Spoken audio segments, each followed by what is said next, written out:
primero o al 8, no sé. Se fue No te das al cuenta que tú eres mucha Al cara. 8. ¿Ah, viene? ¿Ah? No, ya me vieron. Está jugando así, está. Ah,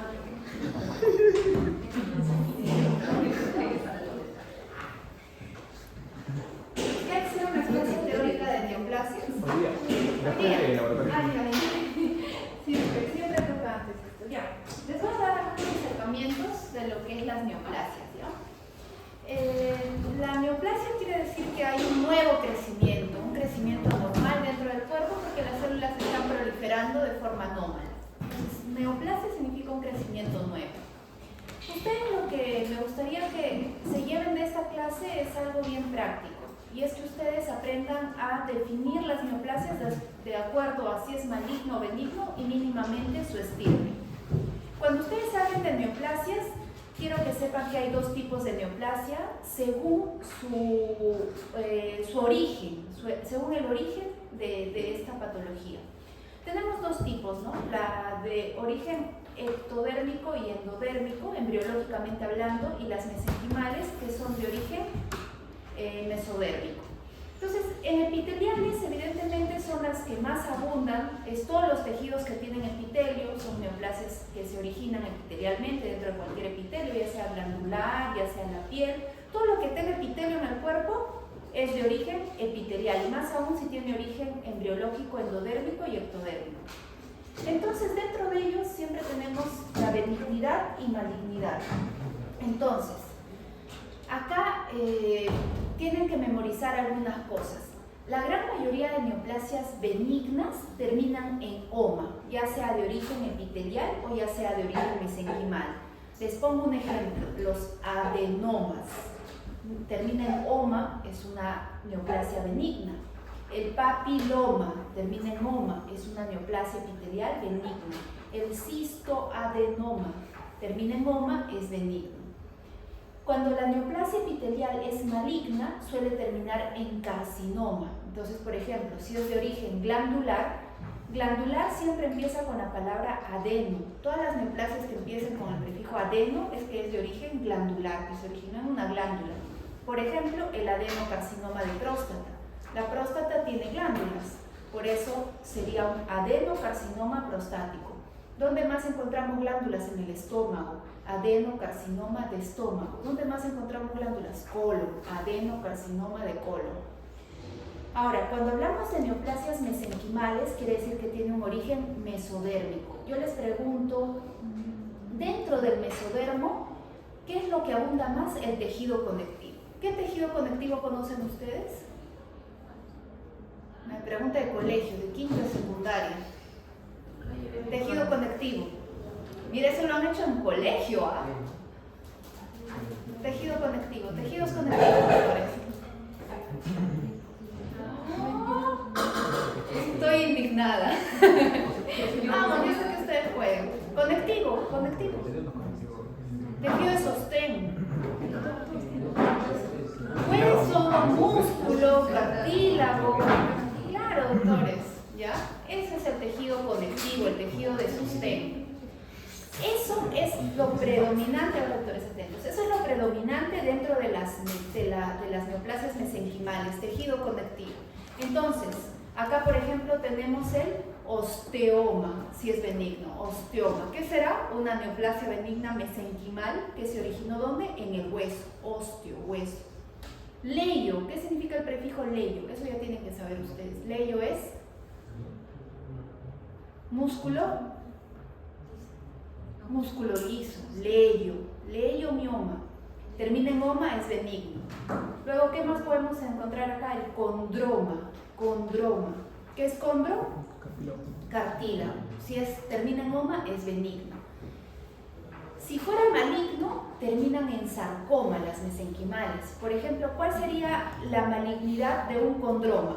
El condrosarcoma. ¿Cuál sería la malignidad de un leiomioma? Leiosarcoma. ¿Cuál sería la malignidad de un osteoma? Osteosarcoma. ¿De acuerdo? ¿Queda claro más o menos los prefijos, sufijos? Este cuadrito les va a servir mucho para que ustedes se guíen. Entonces, ¿qué vamos a ver hoy día en esta clase? Hoy día vamos a ver algunas neoplasias benignas epiteliales y otras malignas epiteliales, y también vamos a ver benignas mesenquimales y malignas mesenquimales. ¿Qué será un adenoma? Ustedes lo que me tienen que decir cuando yo les diga qué es un adenoma, cuando quiera que les pregunten, ustedes tienen que decir que el adenoma es una neoplasia benigna de estirpe epitelial. Y si ustedes quieren ser más específicos, ¿qué significa adeno? El prefijo adeno, ¿qué quiere decir? Glándula. Entonces, exactamente de origen glandular. Si les pregunto qué es el papiloma, termina en oma. Papiloma, esa es una excepción, por ejemplo, el prefijo papiloma quiere decir que se originó de queratinocitos, de la piel. Entonces, los papilomas se originan a partir de los queratinocitos, no solo de la piel, sino de la mucosa de la boca, que tiene queratinocitos, el esófago. ¿Dónde más encontramos papilomas? En todo lo que tiene queratinocitos, por ejemplo, el cérvix.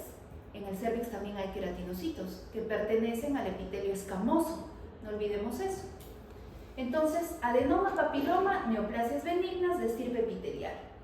Vamos a las malignas, vamos a ver un adenocarcinoma de vías biliares. ¿Dentro de las vías biliares hay glándulas o no hay glándulas? Sí hay glándulas, ¿ok? Dentro de las vías biliares tenemos glándulas. Por ende, como se origina dentro de las glándulas que hay dentro del epitelio de las vías biliares, empieza con adeno, pero como es maligno, es adenocarcinoma. Luego tenemos el adenocarcinoma epidermoide, el carcinoma epidermoides, no es adenocarcinoma, es carcinoma epidermoide.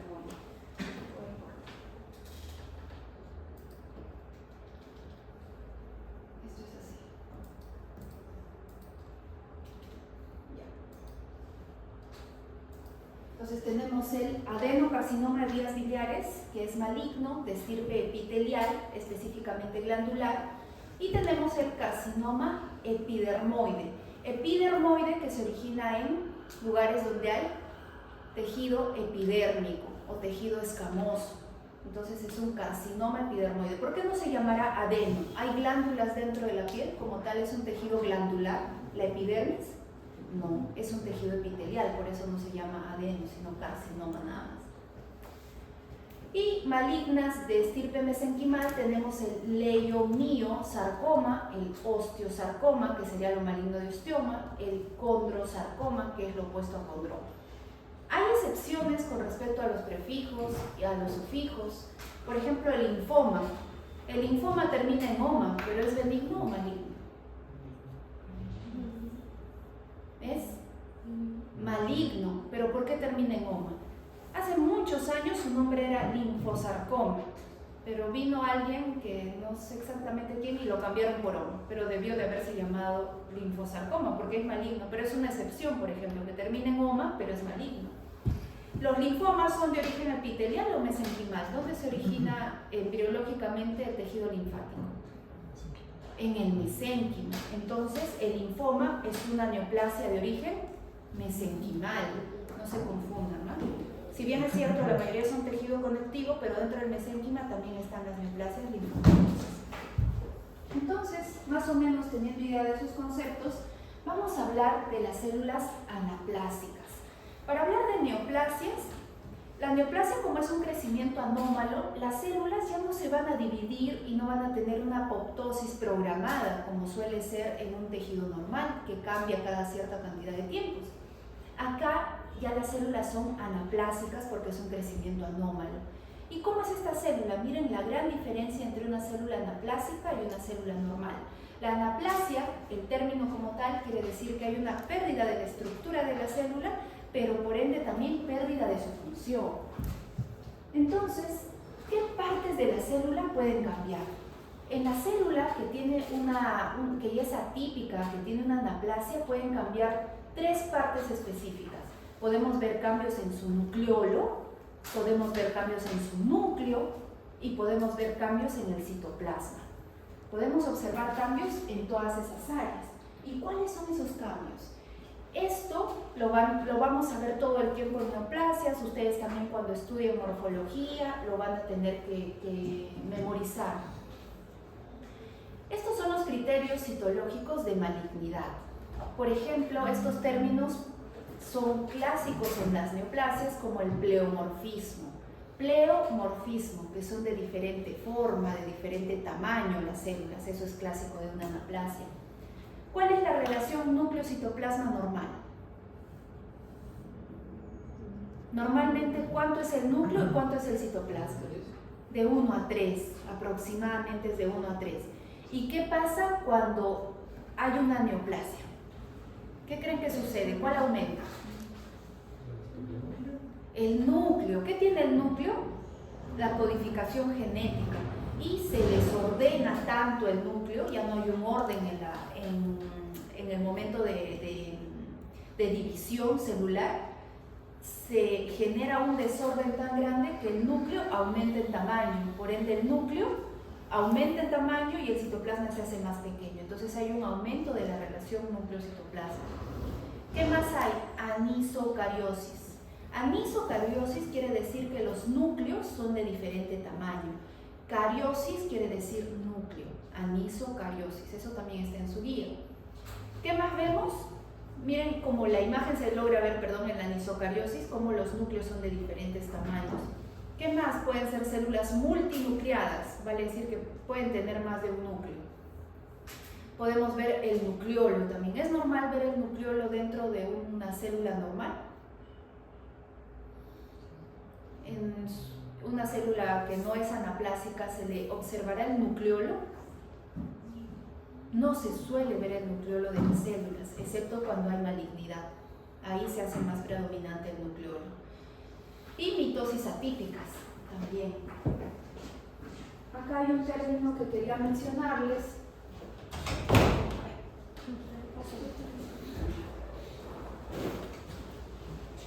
Acá hay un término que quería mencionarles antes de que terminemos esta parte, que es la pérdida de la polaridad. Las células suelen tener una polaridad, así se le llama, suelen tener una polaridad normal. ¿Qué quiere decir? Que la célula está en el mismo orden y su núcleo también está a la misma altura, está ordenado. Pero ¿qué pasa cuando hay pérdida de la polaridad? Una célula se va para un lado, otra célula se va para el otro lado, el núcleo está arriba, otro núcleo está abajo, entonces a eso se le llama pérdida de la polaridad. Y también es clásico verlo en neoplasias malignas. Entonces vamos a hablar del adenoma tubular de colon. Si hablamos de adenoma tubular, ¿cómo categorizarían ustedes esta neoplasia? ¿Qué es un adenoma tubular de colon? Es una neoplasia benigna, porque termina en oma, de estirpe epitelial, explícitamente ¿de qué parte? Glandular. Eso es lo que ustedes tienen que saber. Neoplasia benigna de estirpe epitelial, específicamente de tipo glandular. Entonces, hay adenomas en varias partes del cuerpo que sean glandulares. Los adenomas se pueden generar a partir de las glándulas. Por ende, no solo la vamos a ver en el colon, puede haber adenoma en el estómago, pueden ver los famosos adenomas de la tiroides, podemos ver los adenomas prostáticos. Entonces, hay diferentes patologías, todas originadas en glándulas. ¿Qué pasa y cuál es la importancia de los adenomas dentro del colon? Y es que hay una transformación anormal dentro de la progresión de esa patología, que desde un adenoma puede haber una secuencia que nos lleve a un carcinoma. Entonces, etiológicamente, estos adenomas están asociados a anomalías genéticas, como pueden ver. El más frecuente dentro de estos es el KRAS, el APC y el TP53. Esa sería la etiología básica del adenoma. Ahora, está asociado a otras, aparte de las mutaciones, está asociado a la alimentación, está asociado a los antecedentes familiares, pero predominantemente hay una falla, hay una mutación de protoontogenes. ¿Cómo lo vemos macroscópicamente? Miren, macroscópicamente es como un arbolito que tiene un tallo y tiene una parte superior que parece arborescente, ¿no? Entonces a esto se le llama una forma polipoide, porque tiene un tallo y tiene como sus ramas arriba, ¿no? Como una reacción polipoide. Entonces, en la superficie se suele ver a veces erosionada, a veces congestiva, a veces blanquecina, pero siempre suelen tener un tallito. Incluso en la parte de la derecha se puede ver un poco lobulada, puede tener ciertas lobulaciones y puede ser rojiza también o color vinosa, dependiendo. Miren microscópicamente, al microscopio, cómo se ve la lesión. Esta lesión clásicamente ya tiene displasia, ¿no? Es una lesión, si bien es cierto es benigna, pero ya tiene displasia, son lesiones con displasia, vale decir que ya hay cambios a nivel de la citología. ¿Y cómo nos damos cuenta? Miren cómo es la citología normal, la histología normal que está en esta parte. Miren cómo están los núcleos, ¿no? Los núcleos acá se ven ordenados. Pero ¿qué pasó acá? Ya los núcleos se ven más oscuros, más hipercromáticos. ¿Qué más se puede ver dentro de los adenomas? Lo primero, si vemos a grandes rasgos, es una lesión polipoide, que es una lesión elevada. Y ahora vamos a evaluar más de cerca cómo se ve esto. Este es un adenoma de tipo tubular. Hay adenomas tubulares y hay adenomas vellosos, pero nosotros vamos a ver el tubular. ¿Y por qué se llama tubular? Porque la estructura da la impresión de que hay formación de tubos, tubular. La vellosa tiene forma como de vellosidades, así como hay en el duodeno, que tiene como unas vellosidades, tiene esa similitud arquitectural. Pero el tubular da la impresión de que hay tubos nada más, por eso se llama tubular. Entonces, miren acá qué bonito se ve la transición entre el epitelio normal y el epitelio displásico. Miren la gran diferencia de cómo la polaridad de las células se ven diferentes. Y acá, ¿qué pasó con los núcleos? Los núcleos se han alargado y están más hipercromáticos. ¿Qué quiere decir hipercromático? Que está más oscuro, el núcleo es más oscuro. Entonces hay hipercromatismo, la cromatina está más densa, porque ¿qué pasa con la cromatina que está dentro del núcleo? Se desordena y se hace más oscura, porque hay un desorden. Entonces se ven los núcleos alargados, hay alargamiento de los núcleos y se ven más hipercromáticos. Entonces sí se dan cuenta la diferencia que hay entre lo normal y lo patológico, ¿verdad? ¿Seguro? Ya. ¿Qué es lo normal, doctores? ¿Lo de arriba o lo de abajo? Lo de abajo. Y lo de arriba es lo displásico. Entonces, igual ahí para que comparen. Lado izquierdo normal, lado derecho displásico. Es un adenoma tubular. Dentro de las displasias, casi siempre hay subclasificaciones. Como vemos acá, hay displasia de bajo grado y hay displasia de alto grado. ¿Okay?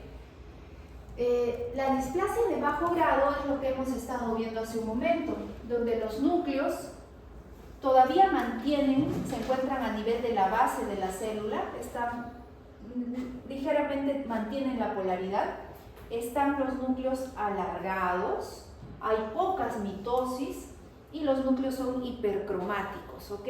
Hipercromático quiere decir que se ve oscuro, la cromatina está oscura. Pero ¿qué pasa acá? ¿Se dan cuenta la gran diferencia entre un bajo grado y un alto grado? Porque este de acá está a un paso de ser una neoplasia maligna, este de acá. Esto todavía no, pero esto sí.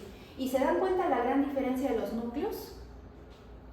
No solo me da cuenta yo. Ya. Los núcleos, por ejemplo, se ven más redondos. ¿Se dan cuenta que en el de bajo grado el núcleo está alargado? ¿Y qué pasa en el alto grado? Está redondo. Eso sucede. ¿Por qué? Porque ya hay una displasia mucho más severa. ¿Qué más? Se ven los nucleolos de la célula. Se ve el nucleolo. Les decía que el nucleolo no es usual verlo, pero ya en el alto grado vemos los nucleolos. ¿Qué más podemos ver? Que ya hay mucha más mitosis probablemente.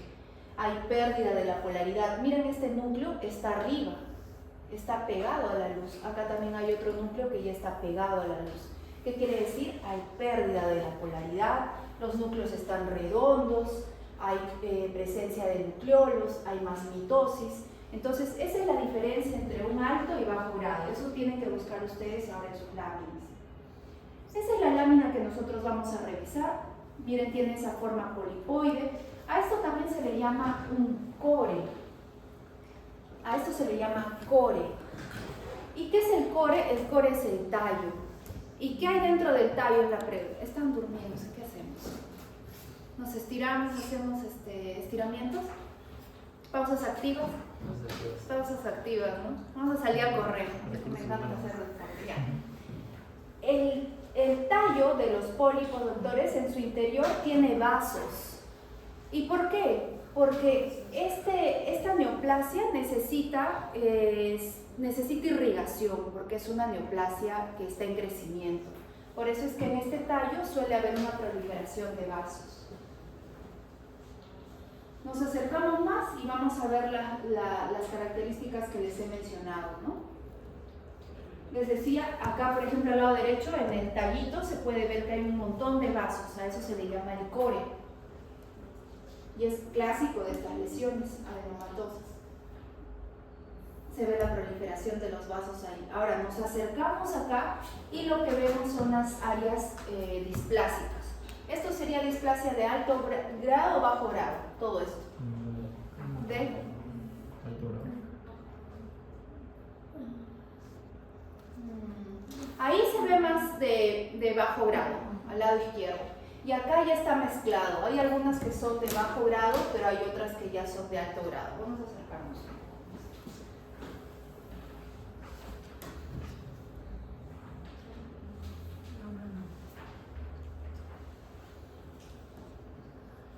Miren, ahí se puede ver la arquitectura tubular que tiene, ¿no? Forma estos tubos que son las mismas glándulas. Esto es bajo grado, todavía es bajo grado. Acá sí se puede ver la gran diferencia. A ver, ¿cuál es alto y cuál es bajo?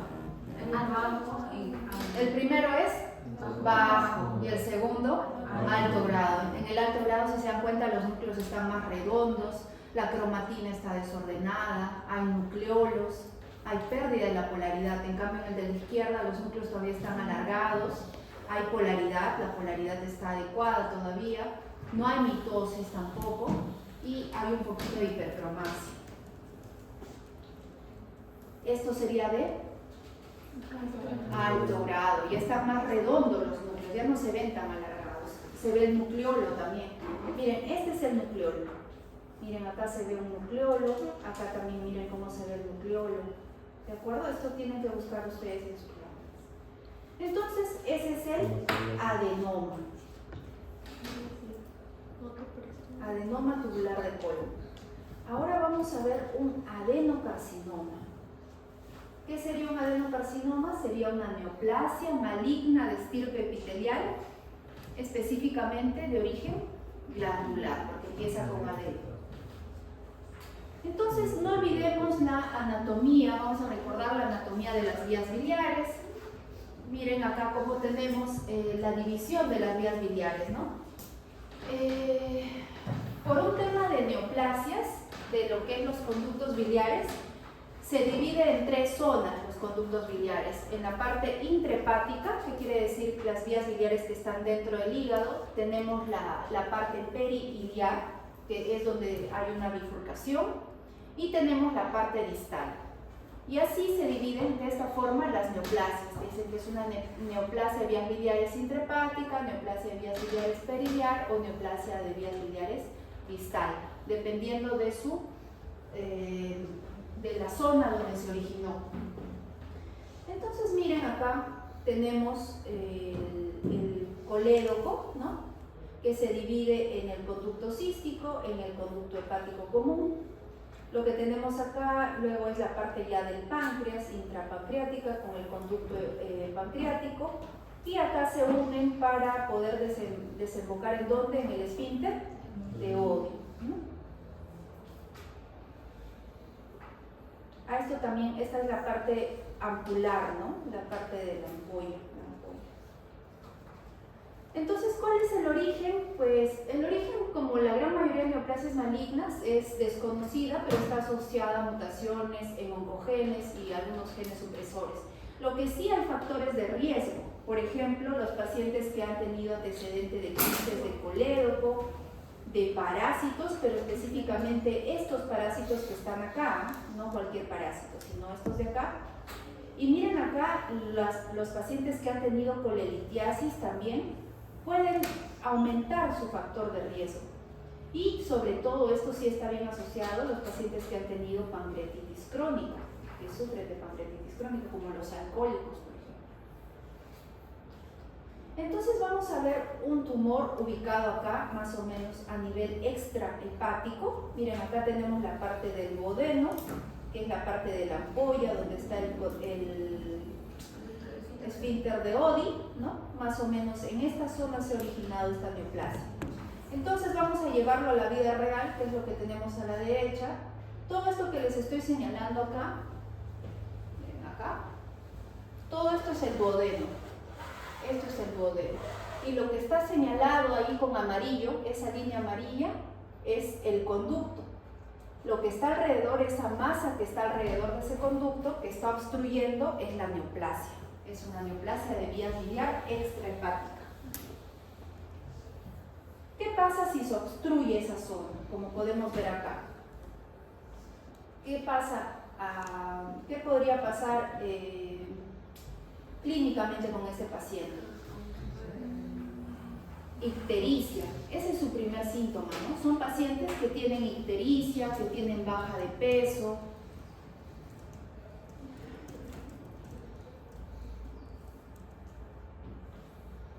Entonces, microscópicamente se hace un corte, como hemos visto acá, se hace este corte, ¿no? Donde aparece el duodeno, a veces aparece un poco de páncreas acá al lado derecho, aparece la vía biliar. Entonces todos estos órganos los vemos en este corte, porque se lleva acá, ¿no? Microscópicamente llevamos este corte que se realizó ahí, lo llevamos acá, a la microscopía. Entonces, ¿qué podemos ver? Podemos ver páncreas, podemos ver la vía biliar pancreática también que está acá, podemos ver un poco de duodeno y podemos observar, ahorita vamos a ver la neoplasia. Entonces yo sé que el corte que les estoy mostrando es un poco confuso la forma en la que se hace el corte. Incluso para un patólogo llevar esto al microscopio suele ser un poco difícil hacer los cortes anatómicos. Pero lo que sí me interesa es que sepan que en este corte vamos a ver el duodeno, podemos ver parte del páncreas también y podemos ver la vía biliar. Miren, esta es la luz de la vía biliar. Esto que ven acá redondo es la luz de la vía biliar. La vía biliar les decía que tiene glándulas. Miren, acá se ve la luz de la vía biliar también. ¿Y qué pasó acá? ¿Será normal ver estas glándulas infiltrando la pared de la vía biliar? Miren, hay un montón de glándulas. Acá también. Miren cómo infiltra eso. Hay un montón de glándulas de diferentes tamaños, de diferentes formas, infiltrando la pared de la vía biliar. Eso no es normal, ¿ya? A eso se le llama un adenocarcinoma. Hay una proliferación de glándulas que están infiltrando la pared. Entonces ahí tenemos la luz biliar y las glándulas infiltrando la pared. Nuevamente, aquí está la luz. ¿Ustedes se acuerdan de la histología de los conductos biliares? Yo acá hablándoles de neoplasias, es que el problema es que cuando no recordamos a veces la histología normal de cómo se ve normalmente, es complicado.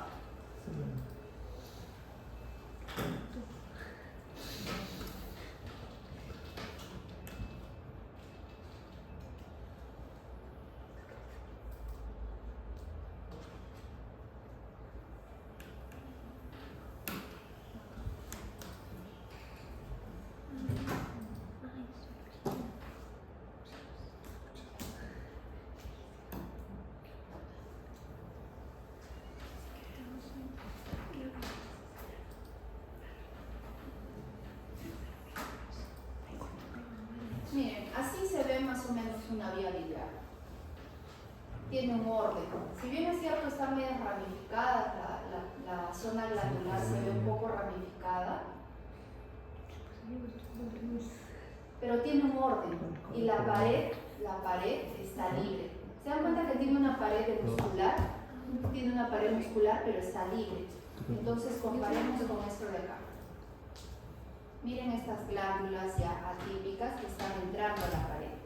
Acá también. ¿Se dan cuenta la diferencia de esto con esto de acá? Acá todavía se mantiene un orden. Entonces, más o menos esa es la idea, que ustedes comprendan que estas glándulas no deberían estar ahí. Hay una proliferación glandular dentro de la pared. Incluso aquí está la muscular y acá no deberían haber glándulas. Igual acá tenemos la luz biliar y miren cómo esta glándula está proliferando en el interior. ¿Y cómo son estas glándulas? Estas glándulas son desordenadas, son de diferentes tamaños. ¿Y cómo serán las células que están en su interior? Y acá se aplica todo lo que les he dicho hace un momento, ¿no? Las glándulas en su interior van a tener células y esas células van a tener toda la tripia que les mencionaba. Pérdida de la polaridad, pleomorfismo, pueden tener nucleolo prominente, hipercromatismo, pueden haber mitosis atípicas. Acá se aplica todo el cuadro que les dije al inicio de la clase, con toda la tripia celular que se puede ver. ¿Qué más podemos ver acá? Que las glándulas, aparte de ser de diferente tamaño, pueden estar pegadas unas con otras. ¿Cómo se llama eso? Efecto de back to back. Están espalda con espalda. Y eso también es clásico de los adenocarcinomas. ¿Qué más podemos ver de formas? Sí, claro. Sí, sí.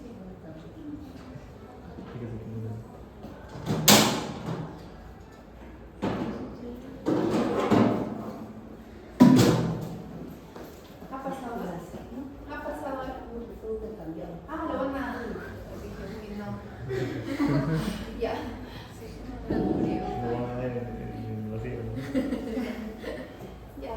¿Qué más forma? Forma cribas, las famosas cribas. ¿Ustedes han comido las orejitas, ese dulce de orejitas? Sí. Que está pegado uno con otro, ¿sí? Ya, a eso se le llama forma cribosa, arquitectura cribosa, porque una glándula está pegada a la otra y hacen esto.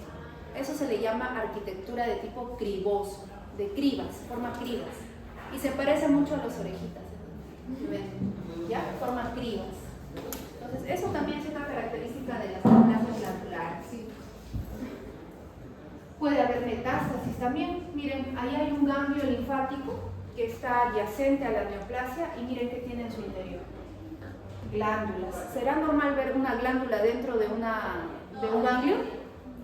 No, pues. ¿Qué hace? Ese es un ganglio linfático, ahí tiene que haber puros linfocitos. ¿Y qué hace estas glándulas ahí?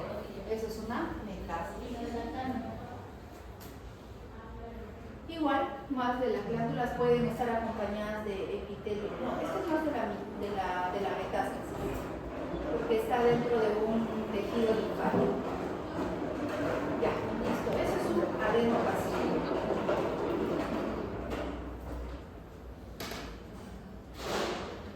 Lo que viene después ya es mucho más sencillo que el adenocarcinoma, bueno, según yo. Acá tenemos el papiloma esofágico. ¿Qué será el papiloma entonces? Si tendríamos que darle una clasificación. ¿Qué me dirían? ¿Qué es el papiloma? Una neoplasia benigna. ¿De qué estirpe? Epitelial. Una neoplasia benigna de estirpe epitelial. Y les decía, papiloma, ¿en dónde? ¿En qué tejido se suele ver? ¿Qué tipo de epitelio?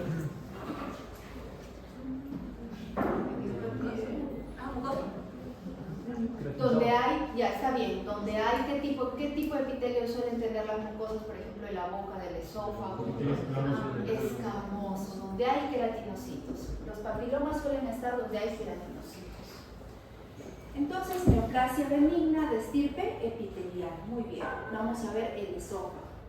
Acá les quería comentar, miren, esta imagen es para que ustedes entiendan. Por ejemplo, acá tenemos un epitelio de piel. Tenemos una piel histológicamente.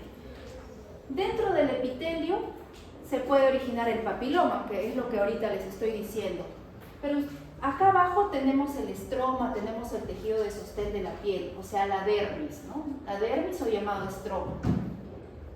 Dentro de cualquier tejido que ustedes quieran nombrar en este momento, se pueden originar diferentes neoplasias.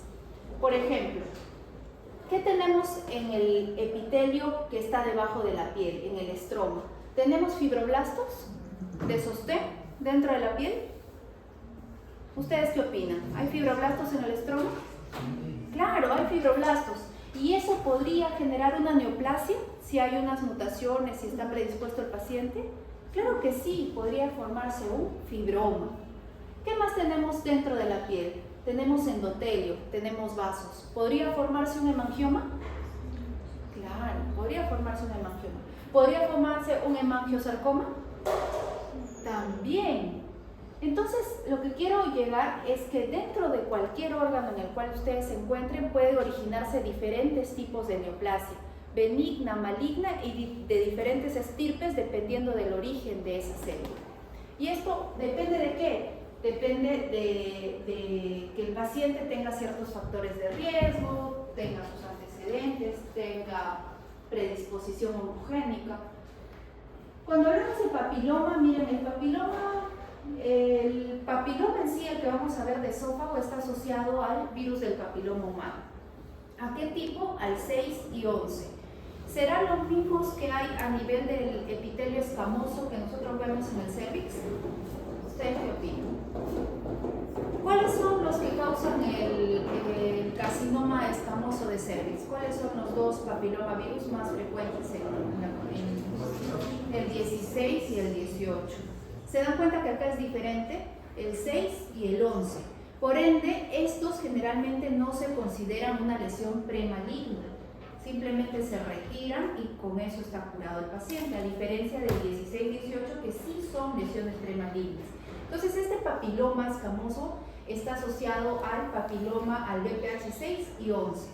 ¿Dónde se puede ver este tipo de papiloma? No solo se va a ver en el esófago, podemos verlo en la boca, podemos verlo en la faringe, en las amígdalas. ¿Cómo llegó ahí? Ya ustedes saben. La mayoría mide menos de 1 centímetro y no muestra un crecimiento persistente.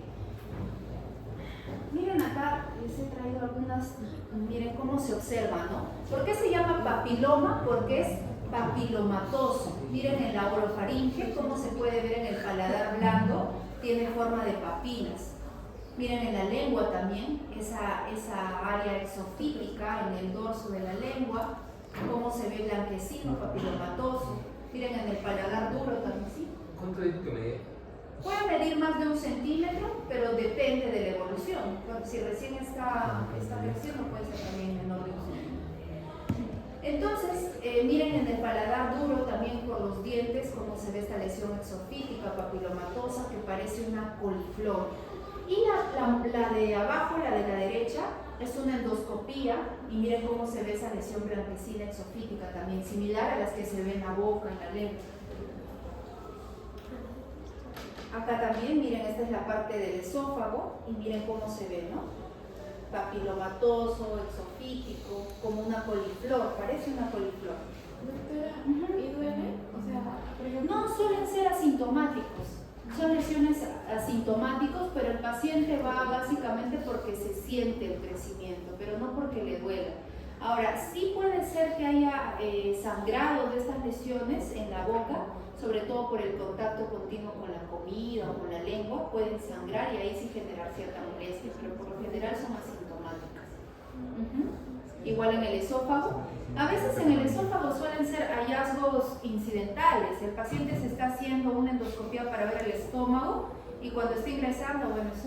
¿Qué pasó acá? Encuentra este tipo de lesiones. Entonces le hacen una biopsia escisional, es decir, le sacan toda la lesión y se va a patología para hacer los estudios.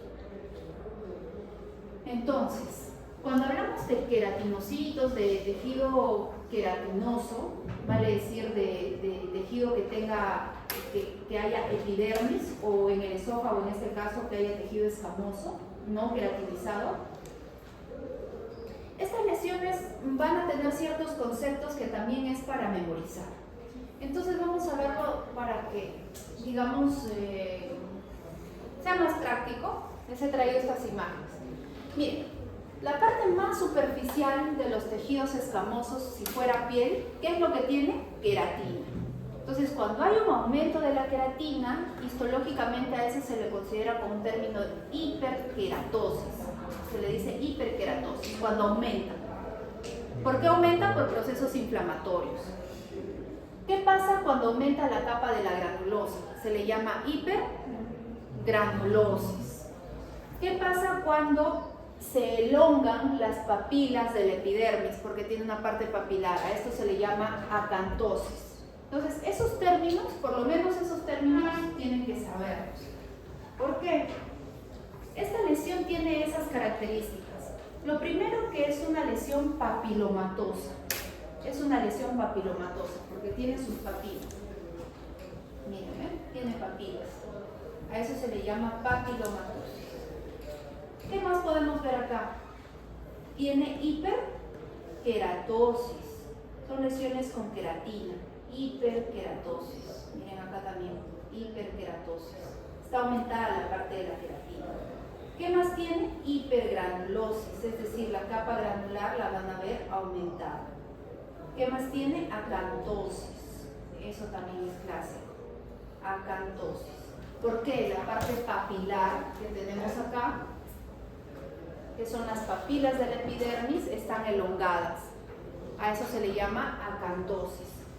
Y otra característica es que a nivel de la dermis o del estroma, ¿qué es lo que ven acá? ¿Qué es lo rojito? ¿Qué son? Vasos. Hay proliferación de vasos. ¿Recuerdan en el colon que tenía el adenoma, esa forma arborescente, y les dije que el tallito tenía varios vasos? La gran mayoría de lesiones que proliferan suelen tener vasos porque son de crecimiento rápido y para crecer necesitan energía. ¿Y esa energía quién les provee? Los vasos que hay acá. Entonces, estas lesiones tan proliferantes suelen tener vasos en el estroma y por eso crece rápido, ¿no? Son proliferantes. Entonces tenemos a nivel del estroma, tenemos crecimiento vascular. Miren qué gran cantidad de vasos hay ahí, ¿no? Aparte vemos la hiper, ¿qué sería esto de acá? La hiperkeratosis. También podemos ver acá esta clásica acantosis, la acantosis. Y los vasos, la proliferación de vasos a nivel del estroma.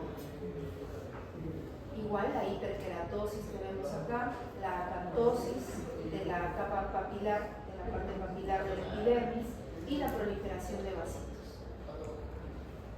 Algunas veces se llega a ver cierta atipia coilocítica, es decir, cuando se expresa el virus del papiloma humano en el tejido de los queratinocitos, se suele ver los coilocitos. Ese es su nombre, coilocitos. Y los coilocitos están asociados a infección por virus del papiloma humano. ¿Y cómo se ve un coilocito?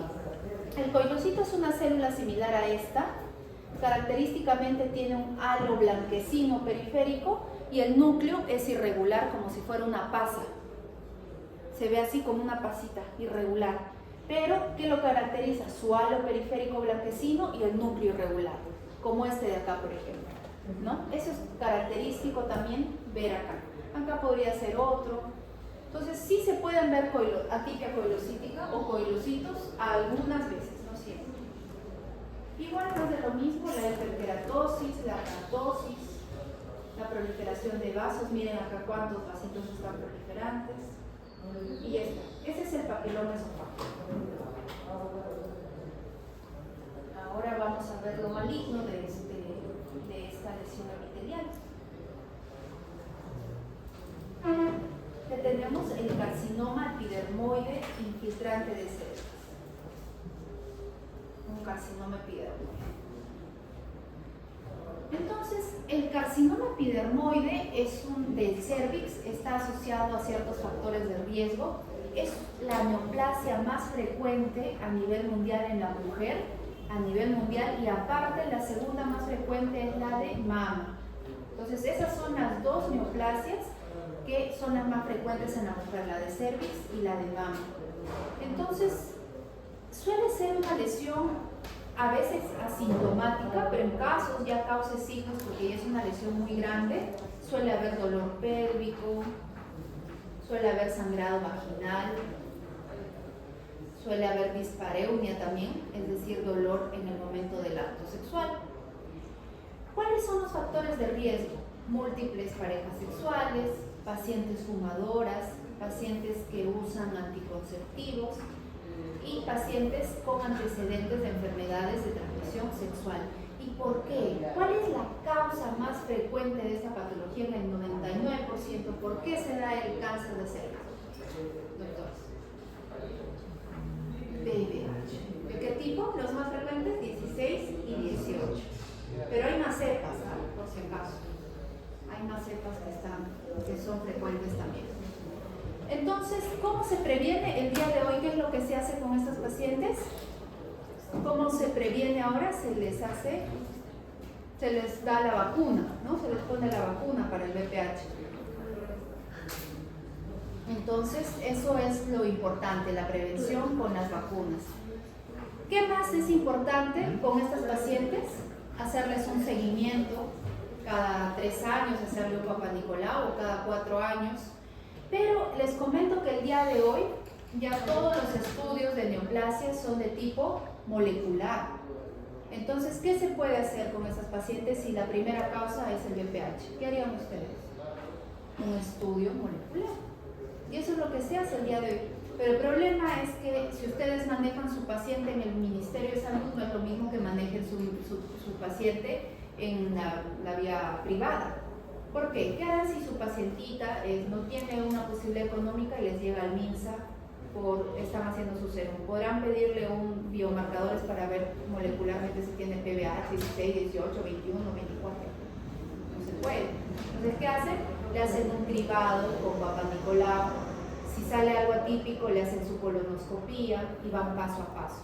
Pero ¿qué es lo ideal? ¿Qué se hace, por ejemplo, en Europa? ¿Qué se hace en países donde ya tienen más avanzado y tienen más poder adquisitivo? Su paciente va y van directamente haciendo un cribado al cervix y le hacen un estudio biomolecular para ver si tiene los VPHs, que son factores de riesgo para cáncer. Directamente. Y si no los tiene, se dicen, ¿sabe qué? Señorita, señora, vuelve en 4 años. ¿Por qué? Porque el VPH, si así ustedes fueran positivas para VPH, ¿van a hacer cáncer sí o sí? ¿Qué piensan ustedes? No. ¿Cuánto porcentaje hace cáncer dentro de ese 100% positivo para VPH? Solo un 20% hace cáncer. Entonces, por más de que ustedes tengan el VPH de tipo 16, 18, no necesariamente van a hacer cáncer. Y a veces esa es la duda y a veces los pacientes van desesperados porque dicen, doctora, tengo el VPH 16, 18, soy positivo. Es muy probable que en 2 años esa paciente no tenga nada, porque el cuerpo mismo actúa frente a ese virus. Entonces hay que tener paciencia y hay todo un protocolo que ustedes en el MINSA ya van a aprender. Cuando cuando hagan su serum van a aprender todo ese manejo de pacientes que van con esta patología. Entonces tenemos un cervix normal. La OMS le da estadios a esta patología. Tenemos un 1B, un 2B, dependiendo de cuánto infiltre, de qué tanto infiltre el estroma del cervix. Miren acá macroscópicamente, dependiendo de la evolución, puede ser solo una lesión pequeña, exofítica, con una pequeña erosión, pero miren ya cuando ha pasado el tiempo, ¿no? El médico entra con el colposcopio y ve una masa exofítica, sangrante, erosionada, que ocupa ya toda la luz, igual acá, ¿no? Es una lesión que incluso ha disminuido un poco, ha atrofiado la parte del exocervix, es una lesión exofítica sangrante. Y hay pacientes que, aunque no lo crean, se hace su Papá Nicolau después de 15, 16 años y van porque ya están sangrando en abundancia. Entonces nunca se hicieron su control y lamentablemente se infectaron por VPH muchos años atrás y no se hicieron un seguimiento.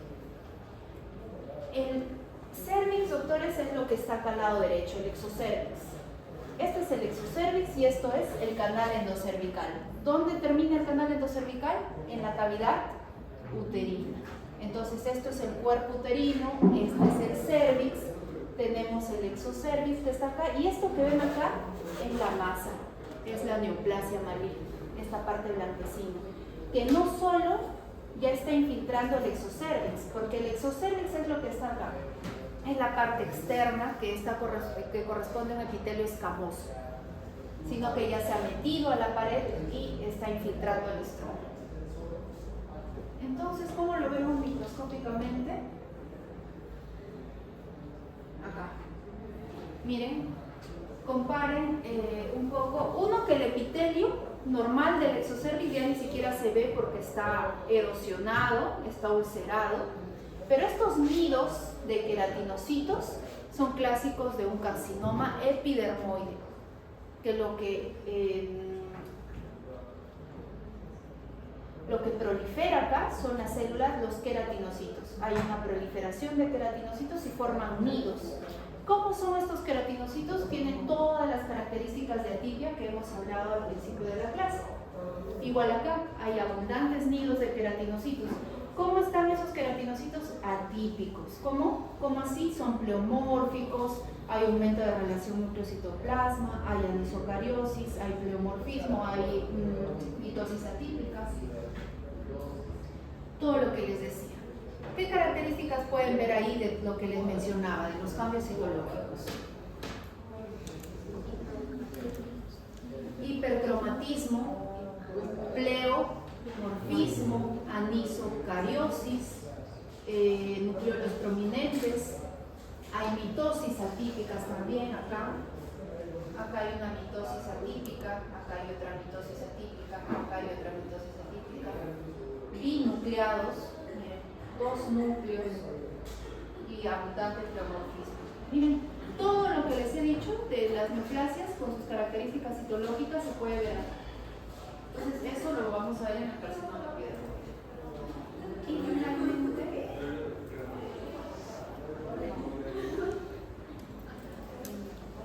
no finalmente, pero tenemos acá un leiomioma. ¿Qué sería leiomioma? Sería una neoplasia, termina en oma, benigna, de estirpe mesenquimal, benigna, estirpe, mesenquimal. ¿Y leio qué significaba? Músculo liso, ¿de acuerdo? Entonces, doctores, los leiomiomas, su etiología está básicamente asociado a una mutación a nivel de las stem cells en el momento del crecimiento.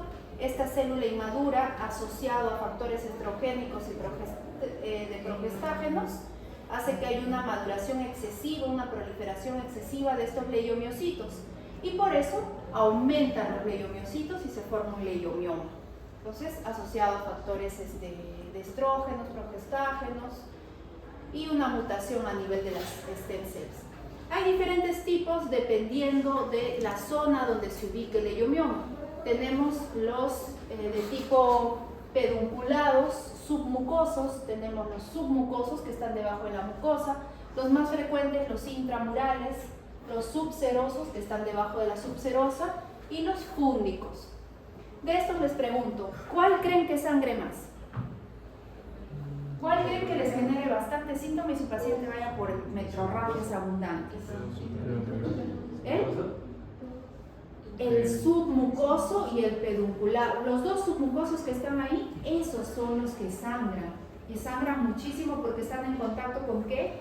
¿Con qué parte histológica del endometrio? Ya les dije, el endometrio.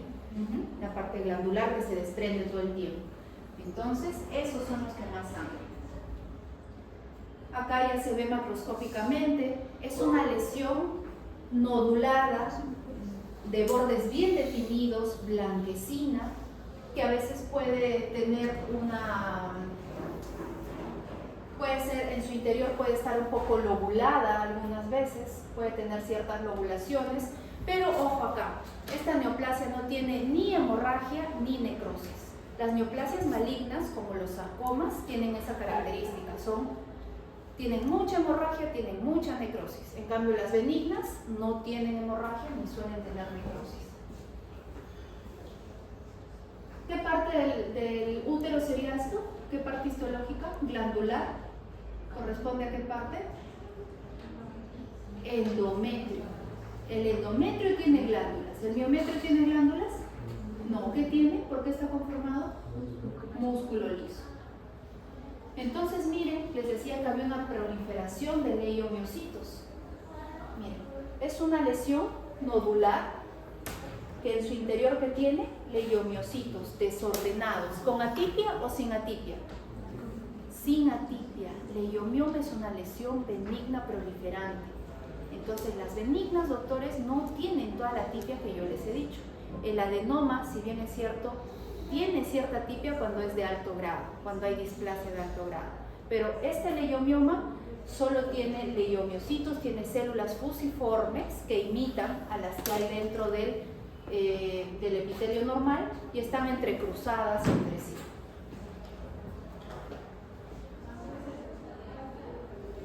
Acá se ven, son células fusiformes. Acá se ven, a ver, ustedes tienen que tener acá buena imaginación. Si ustedes miren esto, le hacen un corte histológico acá, esta célula, digamos que esta es una célula, se verá larga. Pero ¿qué pasa con los leiomiocitos? Los leiomiocitos son así, alargados. Pero si ustedes la agarran en el corte así, claro, verán que es alargada. Pero ¿qué pasa si la agarran en el corte así? Lo ven redondo. Entonces eso pasa con muchas células, como acá, que no se ven alargadas y no se ven redondas. Ustedes miran, pero ¿por qué no está alargada si es un leiomiocito? Porque lo agarraron así, transversal. ¿Ya? Entonces tienen que tener también a veces un poco acá de imaginación. Y acá sí se ven algunas alargadas. Miren, son células fusiformes, de núcleos también alargados, que están entrecruzadas entre sí desordenadamente. ¿Hay atipia? No hay atipia, no olvidemos eso, no hay atipia celular. Son células alargadas, núcleos alargados también sin atipia celular, sin atipia nuclear. Ahí también son células alargadas, fusiformes, entrecruzadas entre sí, sin atipia nuclear, sin atipia celular, sin pleomorfismo.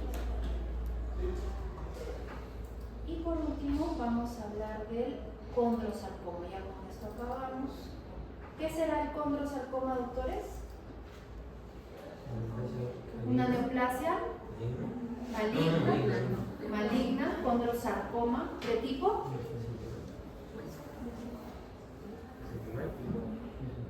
¿Qué es el ¿Qué quiere decir condro? Cartílago. ¿El cartílago qué tipo de tejido es? ¿Epitelial o conectivo? Conectivo. Entonces será de tipo, ¿de qué estirpe? Mesenquimal. Neoplasia maligna de estirpe mesenquimal, que se origina ¿en qué parte? Del tejido conectivo, en el cartílago. Esto es lo normal, los tipos de cartílago que tenemos, el hialino, el fibrocartílago y el cartílago elástico. Vemos que en su mayoría está compuesta por una parte estromal, ¿no? Por una parte como de sostén que está al fondo, y lo que está, tenemos esta parte, ¿no? Que es su tejido de sostén, su tejido estromal, y las células que están ahí. Ordenadas, son núcleos ordenados, que tienen un solo núcleo, los condrocitos.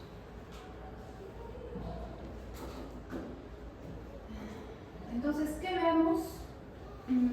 El condrosarcoma, doctores, ocupa un 20% de todos los tumores óseos. Es el segundo más frecuente. ¿Por qué? ¿Cuál es el más frecuente dentro del hueso?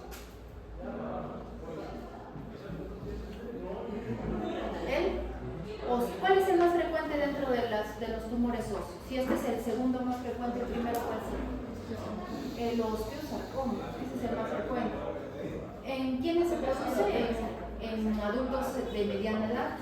¿En qué parte? En huesos pélvicos, en huesos largos también como el fémur y el húmero. Exactamente en la metáfisis. Y miren acá radiológicamente, el diagnóstico de esta patología se hace con radiología y con biopsia. Es decir, el paciente va por una masa en el fémur, una masa grande, infiltrativa. Entonces, ¿qué se le hace? Lo primero es hacerle imágenes. Entonces, eso se complementa con la biopsia. Entonces, el paciente se somete a un estudio de imágenes, se le hace una biopsia y se da el diagnóstico.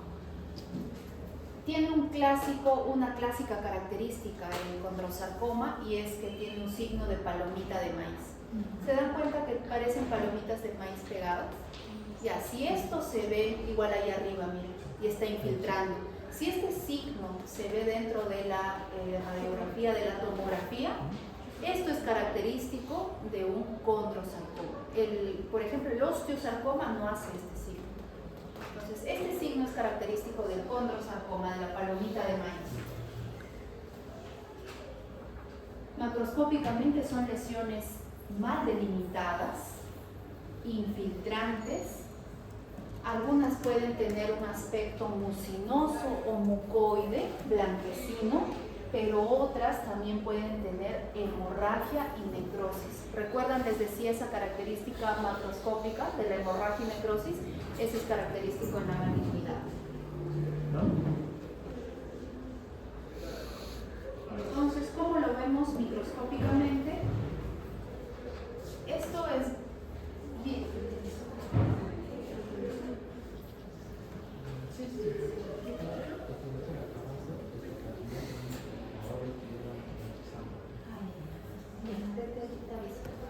Esto es sencillo de ver, histológicamente es fácil de verlo. ¿Por qué? Porque esto tiene solo dos componentes, doctores. Tiene la matriz, que es esta área que ven acá blanquecina, es la matriz del condrosarcoma, y aparte lo que se ve es la tibia de los condrocitos. Así. ¿Recuerdan lo normal? Les decía, su núcleo era bien definido, era una célula bien redonda, bien formada. Miren estos núcleos. Hay atipia de los condrocitos. Miren estos núcleos atípicos, pleomórficos, son de diferente tamaño y tiene una matriz. La matriz es esto que vemos acá, de fondo. Y eso es así de simple, como para examen está la foto. ¿Sí o no? Ya. Entonces, igual lo que van a ver es el pleomorfismo de los condrocitos. Miren, está binucleado, ¿no? Acá inclusive tiene dos núcleos. Está binucleado.